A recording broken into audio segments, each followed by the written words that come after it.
నమస్తే, welcome to our channel. నేను విశాల్ని. YCP కీలక నేత పెద్దిరెడ్డి రామచంద్ర రెడ్డి 75 ఎకరాల అటవీ భూమిని కబ్జా చేశాడని ఆరోపణలు వస్తున్నాయి. అయితే దీని మీద పూర్తిగా విశ్లేషించడానికి మనతో పాటు ఉన్నారు senior journalist doctor Kanakadurga Vadlamani గారు ఉన్నారు. వారిని అడిగి కొన్ని విషయాలు మనం తెలుసుకుందాం. నమస్కారం మేడం. నమస్తే మేడం, ఇప్పుడు చూసుకున్నట్టయితే వైసీపీ నేత పెద్దిరెడ్డి రామచంద్ర రెడ్డి అయితే ఏకంగా 75 ఎకరాల అటవీ భూమి కబ్జా చేశారు. అయితే దీనిపైన కూడా ఆరోపణలు వస్తున్నాయి. దీని మీద మీ స్పందన ఏంటి మేడం? అంటే ఎక్కడైనా మనకి పిల్లల్ని పెడతాయి, కుక్కలు పిల్లల్ని ఎంతాయి, కానీ భూములు ఈంతున్నాయట. అంటే భూమి పెరుగుతోందట. అది ఓన్లీ పెద్దిరెడ్డి రామచంద్రారెడ్డికే సాధ్యం అవుతుంది. గత ప్రభుత్వ హయాంలో మంత్రిగా పనిచేసిన పెద్దిరెడ్డి మనకు తెలుసు మైనింగ్ ఏంటి, మైనింగ్ మాఫియా, ఇసుక మాఫియా, మట్టి మాఫియా, లిక్కర్ మాఫియా, ఇలా అన్ని మాఫియాలు ఆయన సొంతం. పులివర్తి నాని మీద దాడి చేసిన విషయం మనకు తెలుసు. ఎట్లా తప్పించుకున్నారు ఆయన. ఆయనకి 50 కోట్లు జరిమానా కూడా వేశాడు అప్పట్లో, ఆయన చెప్పింది కట్టలేదని. అలాంటి పెద్దిరెడ్డి ఈరోజు అటవీ భూమి ఆక్రమించి 75.5 ఎకరాలు అందులో విలాసవంతమైన భవనం కట్టుకున్నాడు. ఆ భవనం కట్టుకోవడమే కాకుండా మరీ ముఖ్యంగా ఆయన చక్కగా రెవెన్యూ శాఖకి చెందిన ఆ డబ్బులతోటి పెద్ద రోడ్ వేసేసుకున్నాడు, తార్ రోడ్. అంటే ప్రపంచంలో ఎక్కడ జరిగిన వింతలు మీకు జరుగుతాయన్నమాట. అంటే చూసుకోండి, ఇక్కడ ఈయన ఏం చేశాడంటే ఎఫ్ఎంబిలో 23.69 ఎకరాలు రిజిస్ట్రేషన్ చేసుకుంది. అంటే ఈయన రిజిస్ట్రేషన్ చేసుకుంది 45.8 ఎకరాలు అనమాట. ఇంకా అడంగల్లోకి వచ్చేసరికి ఏకంగా ఆయన 75.75 ఎకరాలు అటవీ భూమిని ఆక్రమించేశారు. అదే ఇందాక మనం చెప్పుకున్నట్టుగా మార్కెట్ కమిటీ నిధులతో ఆయన అక్కడ రోడ్డు కూడా వేసేసుకున్నాడు. ఇంకా మీరు చూసుకుంటే కనుక అయితే ఈయన మంగళంపేట రెవెన్యూ గ్రామ పరిధిలో ఆయన గ్రామానికి చాలా దూరంగా ఉన్న అడవిలో 295 సర్వే నెంబర్లో 17.69 ఎకరాలట, 296 సర్వే నెంబర్లో 6 ఎకరాలు పట్టాభూమి ఉన్నట్లు ఫెయిర్ అడంగల్ ఫీల్డ్ మెజర్మెంట్ బుక్లో స్పష్టంగా ఉందిట. దానికి సరిహద్దులుగా రిజర్వ్ ఫారెస్ట్ ఉన్నట్టు రికార్డులో ఉంది. అవి 1952లో చేసిన సర్వే ప్రకారం రూపొందించింది. ఈ 2 సర్వే నెంబర్లోనూ మనకి పట్టాభూమి మొత్తం పెద్దిరెడ్డి కుటుంబం స్వాధీనంలోనే ఉందిట. వాటిలో పెద్దిరెడ్డి కుటుంబానికి ఎంత భూమి ఉంటుందని అడిగితే సుమారుగా 17.69 ప్లస్ 6 అంటే 23.69 ఎకరాలుగా ఎవరైనా చెప్తారు. ఇకపోతే అడవి మధ్యలో పట్టాభూమి ఉండడమే అరుదశలు మనకి. పోనీ ఉందనుకున్నా ఎన్నేళ్ళు గడిచినా ఆ సర్వే నెంబర్లోని పట్టాభూమిట అంగుళం కూడా పెరగడానికి వీల్లేదు కదా. కానీ ఈయన పెరుగుతూ వస్తుంది. అది అద్భుతం అన్నమాట, విచిత్రం మనకి. అవే సర్వే నెంబర్లలో తర్వాత సబ్ డివిజన్ కూడా చేశారట. పెద్దిరెడ్డి, ఆయన కుమారుడు మిథున్ రెడ్డి, పెద్దిరెడ్డి లక్ష్మీరెడ్డి, పెద్దిరెడ్డి ఇందిరమ్మల పేరు మీద ఏకంగా 2001 సంవత్సరాల్లో 45.8 ఎకరాల భూమి రిజిస్ట్రేషన్ జరిగింది. తర్వాత దేశిరెడ్డి, సర్వేశ్వర్ రెడ్డి, చెంగారెడ్డి, శ్రీరాములు రెడ్డి, మంగమల్ నుంచి వారి భూమిని కొన్నట్లు రిజిస్ట్రేషన్ పత్రాల్లో ఉందిట. అంటే 23.69 ఎకరాల భూమి ప్లస్ 45.8 ఎకరాలకు పెరిగిందనమాట. ఈ గ్రోత్ స్టోరీ అంతటితో ఆగలేదు. ఈ భూమి ఇలా పెరగటం revenue రికార్డుల్లో అడంగల్లో 295/1A, 295/1B, 295/1C, 295/1D, 296/1, 296/1B survey నెంబర్లలో పెద్దిరెడ్డి ఆయన కుటుంబ సభ్యుల పేరు మీద 75.75 ఎకరాల భూమి ఉన్నట్లు నమోదైంది. సో ఇప్పుడు 45.8 ఎకరాలు కాస్త 75.75 ఎకరాలు అయిపోయింది.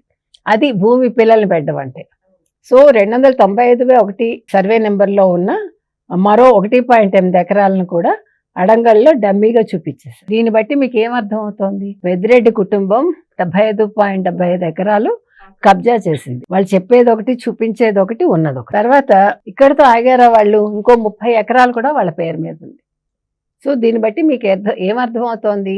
వాళ్ళు చక్కగా దాన్ని వ్యవసాయ క్షేత్రంగా మార్చుకుని ఒక విలాసవంతమైన భవనం కట్టుకుని బాగుందిట కదా. అంటే పాపం ఈయన జగన్మోహన్ రెడ్డి గారేమో విలాసవంతమైన ప్యాలెస్లు కట్టుకుంటాడు.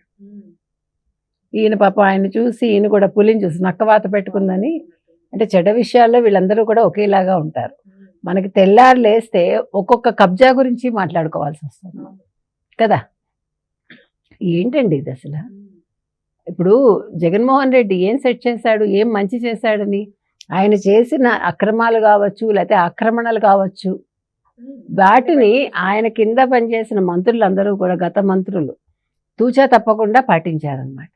వాడికి ఎవడికి కూడా ఎవడు ఏ శాఖలో ఉన్నాడో తెలియదు. కాకపోతే ఏం తెలుసు అంటే బాగా మాఫియాలు చేయడం తెలుసు, కబ్జాలు చేయడం తెలుసు, ఆక్రమణలు తెలుసు. మొత్తం అటవీ భూములను కూడా ఆక్రమించుకున్నాడంటే, అంటే ప్రభుత్వానికి సంబంధించిన భూముల్ని కూడా వీళ్ళు డమ్మీ చేసేసి వాళ్ళ పేరున మార్చుకున్నారంటే ఇంక వీళ్ళు ఎంత తెగించారు, ఎంతకి తెగించారు.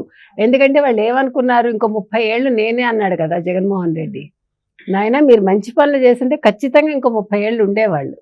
కానీ మీరు చేసిన అక్రమాలు ఒక్కొక్కటిగా అప్పుడే బయటకు వచ్చాయి. ఇంకొక మంచి విషయం ఏం జరిగిందంటే, ఎప్పుడైతే కూటమి ప్రభుత్వం ప్రతి విషయాన్ని బయటకు తీసుకొచ్చి ప్రజలకు వివరించిందో, సంక్షేమ పథకాలు 2 లక్షలు అంటాడు. ఇప్పుడు మాకు ఇంత పర్సంటేజ్ ఓట్లు వచ్చాయి, మేము ఇంతమందికి మేము పథకాలు ఇచ్చామంటాడు కదా. నిన్న అదే సాక్షి పేపర్లో ఇచ్చాడు కదండి. ఇప్పుడు 82 లక్షలు కొంతమందికి, అంటే తల్లికి వందనం, అట్లా కొంత లిస్ట్ ఇచ్చాడు ఆయన. సో ఓవరాల్గా మీరు చూసుకుంటే పోనీ ఎంత ఇచ్చుకున్నా కూడా 1,02,00,000 మందికో ఎంతమందికో ఆయన పథకాలు వర్తింపజేశాడు. అవి అందరికీ అన్ని పథకాలు ఇవ్వడు కదా. అంటే 2 లక్షల కోట్లు నువ్వు ఎంతమందికి ఇచ్చావో నీకు అర్థం. కొన్నేమో 42 లక్షలు అంటాడు, అంటే కొన్ని పథకాలకి 82 లక్షలు అన్నాడు. ఈ రకంగా చూసుకుంటే 2 లక్షల కోట్లు ఆయన 5 సంవత్సరాలు, అంటే పోనీ 4.5 సంవత్సరాలు, పోనీ 4 సంవత్సరాలు. ఎందుకంటే ఆయన మా పదవిలోకి వచ్చాక 8 నెలల వరకు ఏ పథకాన్ని ముట్టుకోలే. కొన్ని పథకాలు ఆయన వెంటనే పెంచలేదు, దశల వారీగా పెంచుకుంటూ వెళ్ళాడు. కాబట్టి ఏ రకంగా చూసుకున్నా కూడా జగన్మోహన్ రెడ్డి ఆ 2 లక్షల్లో కూడా ఎంత తిన్నాడు? 11 లక్షల అవినీతి చేసి 9 లక్షలు తన జేబులో వేసుకున్నాక 2 లక్షల సంక్షేమ పథకాలు అన్న పెద్ద మనిషి 2 లక్షల్లో అసలు ఎంత పంచిపెట్టాడు, ఎంత తన వాళ్ళకి పంచాడు, ఎంత తను తిన్నాడు అనేది రావాలి.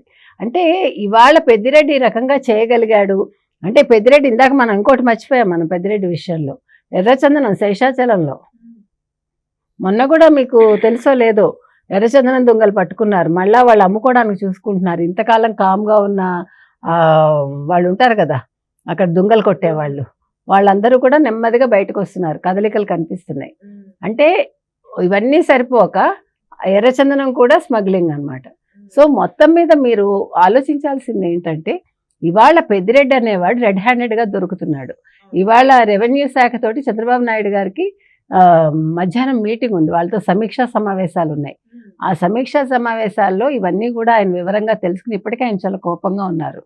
అయితే కోపంగా ఉన్నారంటే వ్యక్తిగత కోపాలు కాదు. గతంలో మీకు గుర్తుంటే కనుక అయితే పెద్దిరెడ్డి ఏమన్నాడు, నేను చంద్రబాబు నాయుడిని కాలేజీలో చదువుకునేటప్పుడు యూనివర్సిటీలో కొట్టాను అన్నాడు. అది తప్పు అనేది మనకి క్లియర్ కట్గా ఒక ఎన్ఆర్ఐ మనకి వివరంగా చెప్పాడు ఆయన, ఒక ప్రొఫెసర్. కాబట్టి అంటే ఎంతకైనా వీళ్ళు తెగిస్తారు, ఎలాగైనా అబద్ధాలు చెప్తారు అన్నదానికి అది మనం ఉదాహరణగా చెప్పుకుంటున్నాం. సో ఇప్పుడు అవన్నీ కాదండి, మనిషి తప్పు చేస్తే ఎవడైనా కూడా శిక్ష పడాలి వాళ్ళకి. ఇప్పుడు ఉన్న 10 మంది కూడా ఆయన చుట్టూ, అంటే జగన్మోహన్ రెడ్డి చుట్టూ ఉండేవాళ్ళు ఈరోజు ఒక్కొక్క మాఫియాలో లేకపోతే ఒక్కొక్క దందాలో బయటకు వస్తున్నారు. సో ఇంకా పార్టీ అనేది ఉండదనేది మనకు పూర్తిగా రోజు రోజుకి తేటతెల్లం అవుతోంది. మరోపక్క జగన్మోహన్ రెడ్డి లండన్ నుంచి వస్తాడా రాడా అనేది కూడా సందేహంగానే ఉంది. Thank you madam. Thank you.